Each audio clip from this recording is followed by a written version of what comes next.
প্রিয় ভিউয়ার্স, আমি আজকে দেখাবো যে আমাদের হুন্ডা মেশিন অথবা হুন্ডা পাম্প হোক আর চাইনিজ পাম্প হোক, যে কোনো পাম্পের দুটি ভাল্ব থাকে। দেখুন, এই যে একটি এবং দুটি ভাল্ব থাকে, ইনলেট ভাল্ব এবং এক্সস্ট ভাল্ব বলে।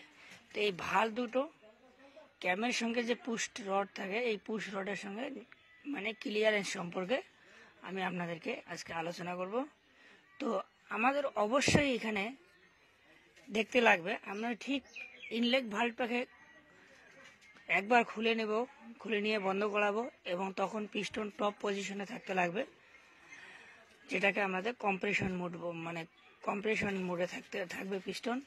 তো কম্প্রেশনের সময় আমরা দেখব যে আমাদের ভাল্বগুলোর মধ্যে কোনো ক্লিয়ারেন্স আছে কিনা। যদি ক্লিয়ারেন্স না থাকে তো মেশিন রানিং অবস্থায় কিন্তু এই ভাল্বগুলো দিয়ে লিকেজ হয়ে কম্প্রেশন লিক করার ভয় থাকবে এবং মেশিন স্টার্ট হতে প্রবলেম হবে।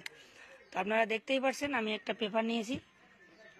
তো এটা 7 নম্বর হোয়াইট পেপার। তো কারো কারো কাছে ফিলার গেজ বলে একটা গেজ পাওয়া যায়, সেটা থাকে। অবশ্যই সেটা 10 এবং 12 এই ধরনের মেজারমেন্টে রাখতে লাগবে, দুইটা গ্যাপের মধ্যে।